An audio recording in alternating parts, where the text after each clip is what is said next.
Hey Baylor fans, this is your call to gear up with Harley-Davidson of Waco. Whether you're hitting the open road or tailgating at McLean Stadium, we've got the ride to match your Bear pride. Check out our wide selection of new and pre-owned motorcycles, visit our service department, or shop all the latest gear and accessories to show off your Baylor spirit and Harley pride. Visit us today and find your freedom on two wheels. Harley-Davidson of Waco, where Baylor fans never ride alone. Visit in-store or at hdwaco.com. Sic Em Bears.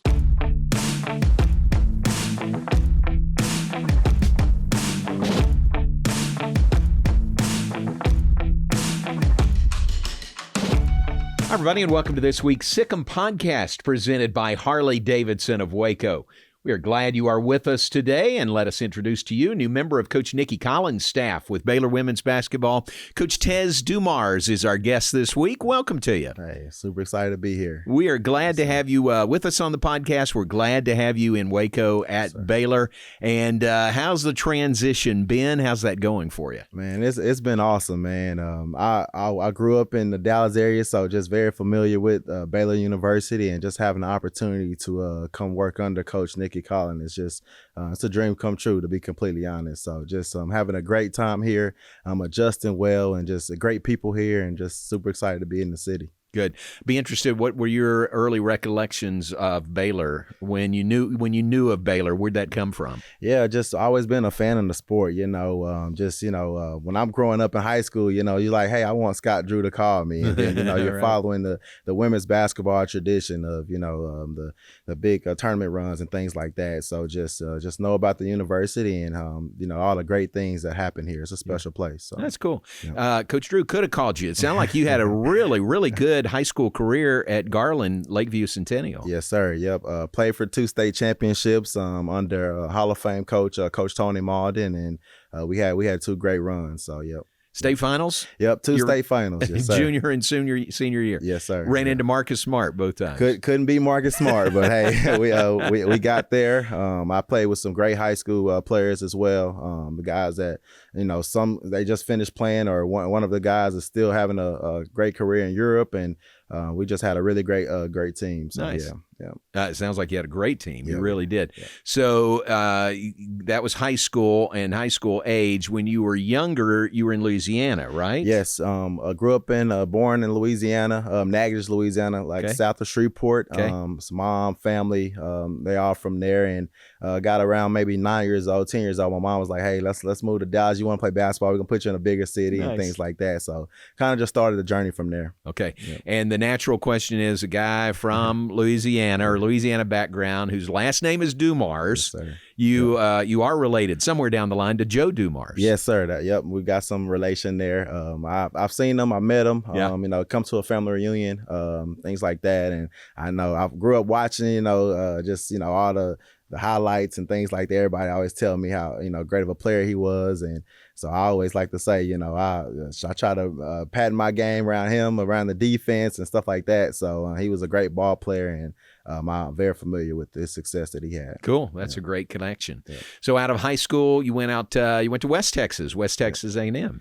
Yep. West Texas A&M, Canyon, Texas. Texas. Got recruited by Rick Cooper there, and just had a unbelievable career just playing down there. Great people there, and broke some records. It's Coach Tom Brown, who I played for my senior year. He's gotten guys now that they probably didn't broke all my records. But when I finished playing, I was a top 5 all-time leading scorer there and things like that. So yeah, it was I had a great career there. That's nice. Yep. Beyond that, sounds like you played overseas a little bit. Yep, had a chance to play in Europe a few years. I battled some injuries, but just to get the experience to play in Europe, I learned a ton of basketball. Obviously, that game is a little different over there, so just to see that game in different lens was an amazing experience for me. Good.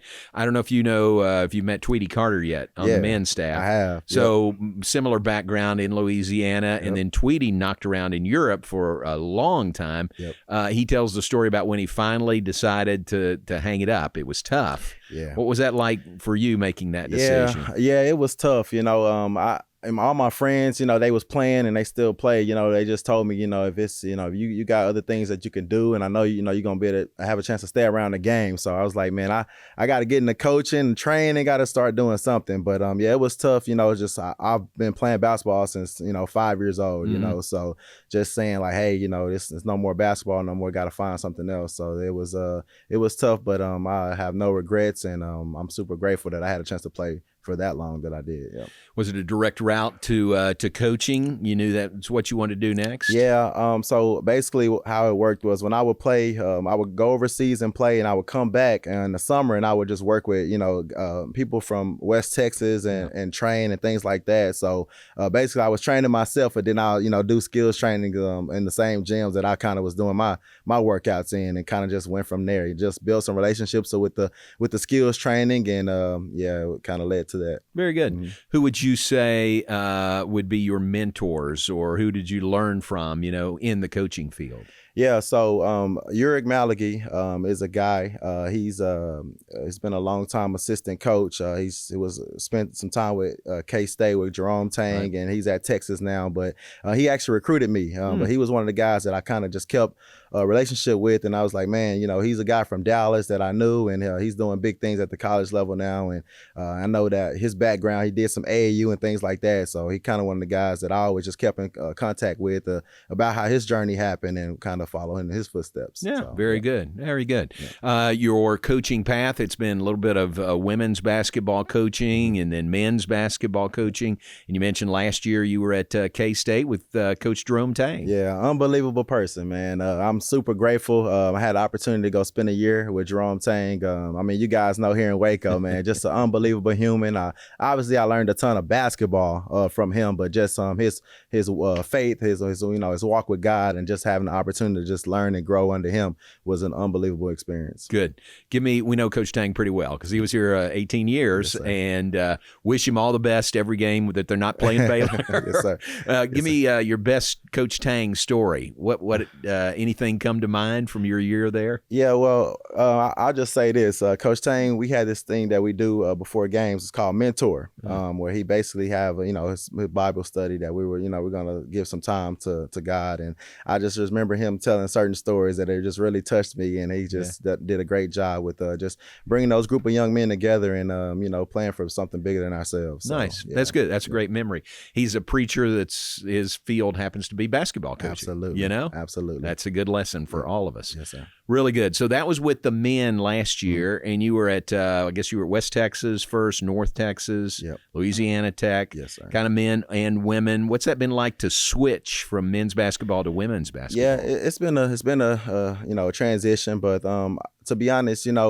I've always done AAU, kind of in the process of those coaching opportunities, and I always did women's on the girls AAU. So I just got certain opportunities. I wanted to go back and coach my alma mater, so I did a year at West Texas on the men's side, and then I got into women's. And last year, I got an opportunity to just go, work under Jerome Tang and Uric Malagy, who I said was a mentor of mine. So just kind of back and forth, But I'm just super grateful to be at Baylor now under Coach Nikki Collins. Yeah, so, very good.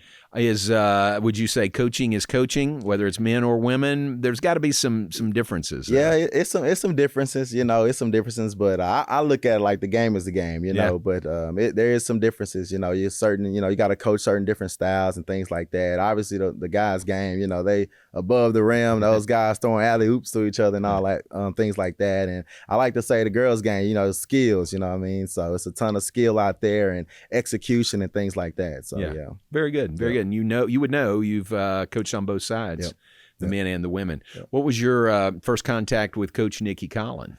Coach Nikki, so I actually just had an opportunity to meet her, just over the summer and things like that, and got on the phone with her, and we had a great talk the first time we talked, and talked a ton of basketball, and I was just like, man, her basketball mind is just unbelievable. So we had a chance to meet, and kind of knew each other through mutual friends and things like that. So just had an opportunity to get to talk to her for a little bit about basketball, and it kind of just went from there. Yeah, so that's good. I've heard from somebody else about those phone conversations with Nikki, and it's like like a job interview, isn't it? I mean, you're talking basketball, but it's sort of the interview. Yeah, man. Like I said, our first conversation, we talked 2 hours about just about basketball. Wow. You know, so like I said, her basketball mind is just like, man, I actually got chills. I think I told her, I said, Coach, first time we talk about basketball, I think I got chills talking to you, just because, you know, the things she was saying and how she think and how it processed for her. So yeah, I'm super grateful to, like I said, to be here and learn from someone like her. So. Yeah, that's nice. What's it like, or what do you think it'll be like in the Big 12? Yeah, I mean, I know it's brutal. You know, I know the Big 12 is an amazing conference on both sides. Obviously, I was at K-State on the boys' side, the men's side last year, and I kept up with the women's side because I've had players that I've worked with and things like that. That's in the Big 12 that's playing, so I've been able to keep up with it, and I know it's an amazing league, and it's night in. You never know, right. Every night, so it's competitive. Right, really good programs, really good coaches in this league, men's and women's. For your team, and you're relatively new here, do you have a good sense of this team, this Baylor team going into this year? Yeah, I feel good. Obviously, we got some proven returners, but I also think we got some returners, some key returners that's going to just take a step up. And I think we got some intriguing transfers that Waco fans are going to love. Yeah, so, yeah. It's great to have that core, isn't it, of the returning players to build around and then just add to that. Absolutely. Yeah. Absolutely. Good. Yeah. And what a great start to the season. Paris, France for your first game of the year. Yep. It's, I mean, wow. I mean, it doesn't get no bigger than that. Right. So, Duke and Paris, France. Don't get no bigger than that. That's a real honor, isn't it, for Baylor to be picked for that game? Absolutely. Yeah. Yep. And to play Duke, I mean, that's it's not easing into the season. That's tough. Yeah, it's getting right to it. Right. Getting right to it, yeah. Very good. Yep. What, have you found your way around Waco? You know your way around town already? already? I know my way around town. So just getting used to everything. It's been some amazing food spots. I've been eating some good food already. So, just super excited to just continue to just get in the community and do some things. Good. Give us some good spots you found. The Magnolia place. It's been really good. So it's one of my places so far that I enjoy eating at. Yeah. Nice. Yeah. Very good. And family, tell us about your family background. Mom is still living in Rowlett, Texas. Okay. She's not far. Yeah, not far at all. And I think she enjoys. I've been all over a little bit in Europe and Manhattan, Kansas, and right. I think she loves the fact that I'm an hour and a half away and she can get to me. So I'm super excited for her to come watch some ball games and things like that. But mom is living in Rowlett, Texas, and I have family still back in Louisiana. Okay. So that's still not too far as well, but they are in Louisiana, and I got some aunts and uncles that's living in Dallas area as well. Nice. Yeah. Very good. Well, it's great to have you here. It's great to have you a part of Nikki Collins' staff with Baylor women's basketball, and thanks for your time and visiting with us, and excited to think about what's ahead for Baylor women's basketball. Yes, sir. Thanks for having me. All right. Tez Dumars, new assistant coach for Baylor women's basketball. He's our guest this week on the Sic Em Podcast, as always, presented by Harley Davidson of Waco.